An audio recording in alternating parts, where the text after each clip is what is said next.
તમને ખૂબ ખૂબ અભિનંદન। આજે તમારા ઘરમાં ખુશીઓનો દીવો સળગ્યો છે। તમને આઈવીએફ સારવારમાં સફળતા મળી છે। તમારો રિપોર્ટ પોઝિટિવ આવ્યો છે। આ એ ક્ષણ છે કે જેની રાહ તમે ઘણા સમયથી જોતા હતા।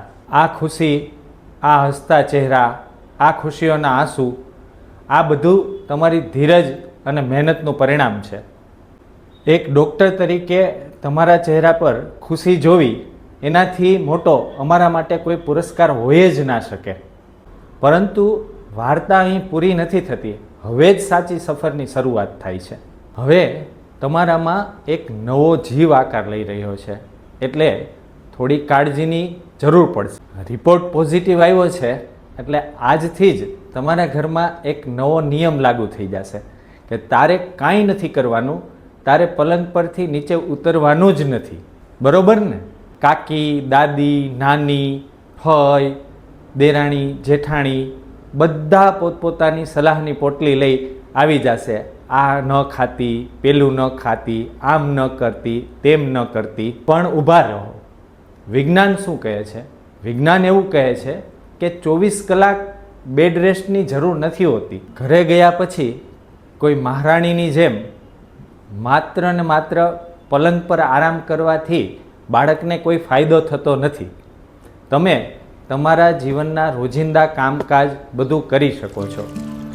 આઈવીએફની સારવાર કરતાં પહેલાં તમે જે કામ રૂટીનમાં કરતા હતા એ તમામ કામ તમે કરી શકશો। હા, તમે થાકી જાઓ, અતિ થાક લાગે એવી કોઈ પણ પ્રકારની એક્ટિવિટીમાં હાલ તમારે ઇન્વોલ્વ થવાનું નથી। હવે વાત કરીએ ખાવા પીવાની। આપણી ભારતીય પરંપરા અનુસાર પ્રેમ હંમેશા પેટના રસ્તેથી જ બહાર આવે છે।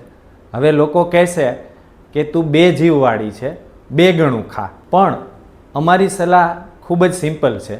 તમે તમારા ખોરાકમાં રોજિંદો ખોરાક જે આપણે ઇન્ડિયન ડીશ છે, દાળ, ભાત, શાક, રોટલી, આ દુનિયાનો સૌથી શ્રેષ્ઠ અને સંતુલિત ખોરાક છે। એ તમે રોજિંદા ખોરાકમાં લઈ શકો છો। તમામ ફળ લઈ શકો છો, મિલ્ક પ્રોડક્ટ તમામ લઈ શકો છો, ડ્રાય ફ્રૂટ તમામ પ્રકારના લઈ શકો છો, અને ઘરનો બનેલો શુદ્ધ, સાદો અને સાત્વિક ખોરાક કંઈ પણ તમે લઈ શકો છો। હા, તમારે એક લક્ષ્મણ રેખા યાદ રાખવાની છે। જે ખોરાકની અંદર કેમિકલ હોય, એસેન્સ હોય, સેકરીન હોય, આર્ટિફિશિયલ ફ્લેવર હોય, આવા ખોરાકથી દૂર રહેવાનું છે। આવા ખોરાકના ઉદાહરણોમાં પેકેજ ફૂડ, બહારનો મળતો ખોરાક, ટેસ્ટ માટે જેની અંદર કોઈ પણ મિલાવટનું જોખમ હોય એવો ખોરાક, આ બધા ખોરાકથી તમારે દૂર રહેવાનું છે। બીજી એક મહત્ત્વની વાત જે સાંભળીને તમારે ગભરાવાનું નથી, પણ આવતા દિવસોમાં આ બાબતને લઈ અને તમારે કાળજી રાખવાની। આઈવીએફ પેશન્ટમાં ક્યારેક બ્લીડિંગ, સ્પોટિંગ આવું થઈ શકે છે, તો આનાથી બિલકુલ ગભરાવાની જરૂર નથી। આવું થાય ત્યારે અમારો સંપર્ક કરજો। જો તમે અમારાથી ખૂબ દૂર હો, મતલબ ખૂબ જ દૂરથી સારવાર માટે આવ્યા હો, અમારા સુધી ઝડપથી પહોંચવું શક્ય ન હોય, તો નજીકના કોઈ પણ ગાયનેકોલોજિસ્ટને કન્સલ્ટ કરી લેવા, જેથી કરીને એ તમને પ્રાથમિક સારવાર આપી શકે। અંતમાં એટલું જ કહીશ કે અંતર ગમે તેટલું દૂર હોય પણ અમે તમારી નજીક જ છીએ। શુભમ હોસ્પિટલમાં ઇમરજન્સી સેવાઓ 24 કલાક ચાલુ જ હોય છે। તમે ગમે ત્યારે આવી શકો છો। અમારી ટીમ ખડે પગે તમારી સારવારમાં હાજર જ હશે। આ 9 મહિનાની સફર ખૂબ જ સુંદર, સકારાત્મક અને આનંદદાયક વિચારો સાથે વિતાવો।